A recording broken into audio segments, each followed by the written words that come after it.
ഒരു ഉപയോഗമില്ലാതെ വലിച്ചെറിയുന്ന ഒരു സാധനമാണ് ഈ ചോളം. ചോളമല്ല, ചോളത്തിൻ്റെ ഈ പുറകിൽ വരുന്ന ഒരു ലീഫി കൈൻഡ് സ്ട്രക്ചർ ഉണ്ടല്ലോ, ആ സാധനം. അപ്പം നമ്മൾ അതിങ്ങനെ കളയുന്നത് എന്തുകൊണ്ടാണ്? നമുക്കതുകൊണ്ടൊരു ഉപയോഗമില്ല. എന്നാൽ ഞാൻ ഇതുകൊണ്ടൊരു ടൂലിപ്പ് ഉണ്ടാക്കാൻ പോവുക. നിങ്ങളെല്ലാവർക്കും ഉണ്ടാക്കാൻ പറ്റും, എളുപ്പമായിട്ട് ഉണ്ടാക്കാൻ പറ്റും. അത് നമ്മളിത് എടുത്ത് വയ്ക്കുക, എന്നിട്ട് കുറച്ച് ഉണങ്ങിയൊരു ഭാഗം വരുമ്പോൾ ഒരു ബ്രൗണൊക്കെ ഒരു കളർ വരില്ലേ, അങ്ങനെ ആകുമ്പോൾ അതിൻ്റെ ഓരോ ഇതളായിട്ടെടുത്ത് അതിൻ്റെ അതൊക്കെ കട്ട് എന്ന് പറയുമ്പോൾ ഒരു അറ്റം നല്ല റൗണ്ടിൽ വരണം, ഷേപ്പിൽ. അതിൻ്റെ അടിഭാഗം നമ്മൾ ചെറുതായി തിരിച്ചു കൊടുക്കുക. ഇത് കണ്ടോ, ഈ വീഡിയോയിൽ കാണുന്നതല്ലേ. നമ്മൾ അതുപോലെ ചെയ്ത് നമ്മൾ ഒത്തിരി പെറ്റൽസ് ഉണ്ടാക്കി വയ്ക്കുക. ഇവിടെ ഞാൻ കണ്ടു ഒത്തിരി പെറ്റൽ ഉണ്ടാക്കി വെച്ചിട്ടുണ്ട്. എനിക്ക് എത്ര പൂ വേണമെങ്കിലും ഇതുകൊണ്ട് ഉണ്ടാക്കാൻ പറ്റും. ഞാനിവിടെ ഒരു 3-4 പൂ ഉണ്ടാക്കുന്നുണ്ട്. നമുക്കൊരു പൂ എങ്ങനെ ഉണ്ടാക്കുന്നതാണ്. പിന്നെ നമുക്കിതിൻ്റെ സ്റ്റെം വേണം. സ്റ്റെമ്മിന് വേണ്ടി നല്ല കട്ടിയുള്ള ഒരു കമ്പുണ്ട്, അത് മതി.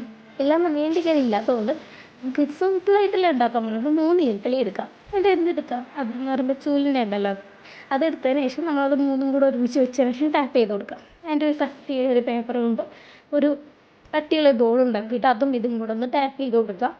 ഇനി എന്തിനാണെന്ന് വെച്ചാൽ ഒട്ടിച്ച് കൊടുക്കാം. അതിന് ശേഷം നമ്മൾ ഓരോ പെറ്റലായിട്ട് വയ്ക്കാം.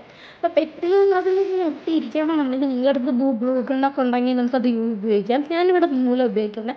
ബ്ലൂ ഗൺ ഇല്ലാത്തവർക്കും മനസ്സിലല്ലേ, നൂല് ഉപയോഗിച്ചിട്ട് അതിങ്ങനെ കട്ട് ചെയ്തിട്ട് ഓരോ ഇതളായിട്ട് നമുക്ക് ഇങ്ങനെ വെച്ച് കൊടുക്കാം. അങ്ങനെ ഫുൾ പൂവായിട്ട് മാറും.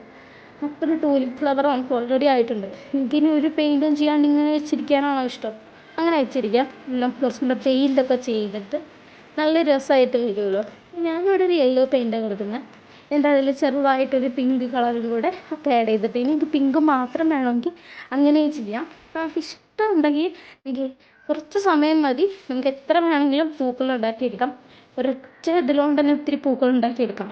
ഞാനിവിടെ തണ്ടിൻ്റെ ഭാഗത്ത് ഒരു ടേപ്പാണ് മേടിക്കാൻ കിട്ടുന്നതാണിത്. ഈ തണ്ടിൻ്റെ ഭാഗത്തൊക്കെ ചുറ്റി കൊടുക്കുന്നതാണ് ഈ ടാപ്പ് എന്ന് പറയുന്നത്.